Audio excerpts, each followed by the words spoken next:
the Justin Baldoni war with Blake Lively, which seems to me, initially I felt quite sorry for Blake Lively. Then I've been reading all the messages between them all, and which he's been putting out, obviously.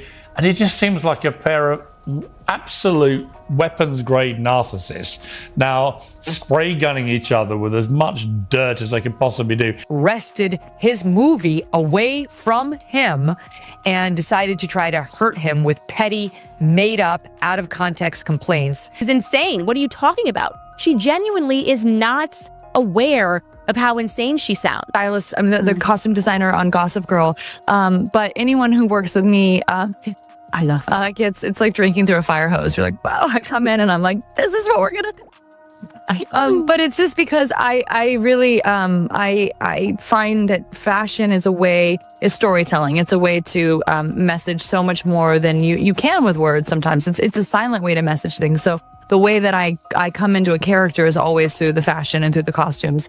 So saw in another interview you said that Ryan, actually your husband Ryan Reynolds, wrote part of that rooftop scene. Is that true? Yeah, that's, I mean, I would have to compare it to the original one, but that's 99% his. Yeah, he just added, I mean, Chrissy Hall wrote an incredible screenplay. It was, one of the reasons that I wanted to do this film. But also, there are natural tweaks and modifications that come in when the actor is hired and you're trying to infuse your own personality and your own authenticity. And it's like, women are people of multitudes. And, I think that it was important to me that it didn't just feel like someone's interpretation of like female gaze. Like it really was, this is what we like, this is what we listen to, this is what makes us feel these vibes.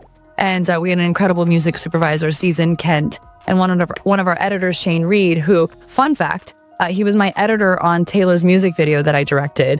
And I was obsessed with him. And I was like, this guy is amazing. And he never edited a movie before. He just finished Deadpool and Wolverine, and he came on and helped us with this one. And he has incredible taste in music. And we share the same composer as well from Deadpool and Wolverine. So there's a lot of sharing. Yeah, I mean, as for the drama between them, like, if what he's alleging is true, she sounds like an absolute nightmare. I mean, I get the impression that it's like a prima donna that's come in, tried to take over and hijack the movie, and when she didn't get her way, she brought her much richer, more successful and powerful husband in to lay down the law. And the result was a disjointed production that had all kinds of problems behind the scenes, and Baldoni, by the sounds of things, got completely shafted in this one. So if all of this is true, he's 100% justified in suing her. Control, that's selfishness, that's entitlement. This woman is a monster. I don't understand how they do not understand why we do not like them. Weird, okay? Weird. Weird. Imagine this. You're casually scrolling through your feed, maybe indulging in a snack that's more delicious than nutritious, when, bam, a stunning red carpet shot of Blake Lively appears. She looks flawless, exuding confidence with that signature Hollywood perfect smile we all recognize. But here's where it gets interesting. Behind that polished image, rumors are swirling, suggesting that Blake isn't just a talented actress and social media favorite. Some believe she's been quietly orchestrating one of Hollywood's most strategic power moves. Could it be true? Has the queen of witty Ryan Reynolds' comebacks and Instagram charm secretly been calling the shots while we've all been watching? Before we start, don't forget to like and subscribe. Let's break it down and find out what's really going on. Look, I went through the 160-page timeline and evidence document that Justin published on his website in detail, as well as what he presented to the court, because it was fascinating. Yeah, it was fascinating. I mean, if even only half of what he's saying is true, Blake Lively is a complete nightmare. Blake Lively is caught in old footage, revealing that, yes, her secret plan is to always take control of the movies and lie to the directors. Show up on a set, I knew that they just wanted me to show up and look cute and stand on a little pink sticker where I'm supposed to go and say what I'm supposed to say, but I also knew that that wasn't fulfilling for me, that I wanted to be a part of the storytelling, that I wanted to be a part of the narrative, whether that be in the writing, in the costume design, in creating the character. And sometimes I had directors or producers or writers who would welcome that and invite that once they saw that I was able to offer that. And sometimes I would have people who really resented that because they were like, we just hired you to be an actor. Yet when I went in the meetings, I would just seem like I'm just there to be the actor and ready to get the gig.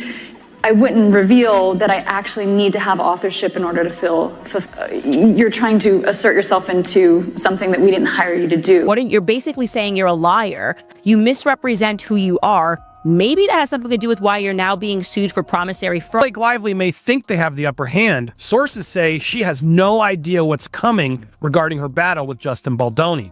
Would dish it all out in public to this extent. I mean, she began with, I think, the New York Times, very well orchestrated, obviously, onslaught against him. And I read all that and thought, wow, poor Blake Lively. I've got to say, I'm not really thinking that now. The more I read about this, the more I think stain on all your gruesome houses. The publicists involved, the actors involved, everybody involved seems to be absolutely horrible. Because I don't trust you, Blake. I do not trust. Piers Morgan's latest report sparks an intriguing question. Was Blake Lively's rise to fame purely about talent and charm, or was it a masterfully executed strategy? Rumors suggest she has played the Hollywood game flawlessly, leveraging the right headlines, influential connections, and elite events to maintain her status at the top. Surprised? After all, this is Blake Lively, the effortlessly stylish actress who turned knee-high boots into a trend on Gossip Girl. But if there's truth to the speculation, her success may be more calculated than it appears. Before she was sharing witty Instagram jokes and whipping up homemade treats, Blake first captured hearts as Bridget in the Sisterhood of the Traveling Pants. Then came Gossip Girl, where she became Serena van der Woodsen, the ultimate it girl, adored by the media and seemingly untouched by Hollywood drama. But was that image entirely organic? Or was it carefully curated? Insiders claim Blake knew exactly how to navigate the industry, making all the right moves to secure her place in Hollywood. Is that she's not interested in being a part of a team. She just wants to own it all. And that's fine. If that is your method of working, then do that. But you have to create your own projects. You have to put yourself in that position that you are in charge, not take it from somebody else. With the right people, charm, sharp instincts, and maybe a few well-timed homemade desserts. Because honestly, who can resist a rising star who praises your indie film while handing you a plate of something sweet? You're a liar. You misrepresent who you are. So she's a serial fraudster. That's called fraud. Admitting that you go in there and you're like, yeah, I'd like to be an actor, and then you take over everything. I don't think she even realizes what she's admitting. Sometimes they'd let me and sometimes they wouldn't. And but then she goes further and says, I would just lie to them in the audition process. Let's be clear, there's nothing wrong with being charming and strategic. But the real question isn't just about Blake Lively's good manners. It's about how she may have actively crafted her own success. Insiders say she knew exactly who to impress and never missed a press opportunity, turning herself into Hollywood's ultimate golden girl. And let's be honest, that's a skill far more powerful than invisibility and way more profitable than web slinging. Of course, we have to talk about Gossip Girl, the show that made headbands a trend and had fans flocking to the Met steps, despite how ridiculously uncomfortable they were. While it started as an ensemble cast, some say it gradually became Serena's show, with everyone else just along for the ride. Rumor has it, Blake built strong connections with key decision-makers on the show, ensuring her character got the juiciest love triangles, the most exciting storylines, and most importantly, the best lighting. Because in Hollywood, if you want to stay on top, great lighting isn't just a perk, it's essential. So, what do you think? Drop your thoughts in the comments and don't forget to hit that subscribe button.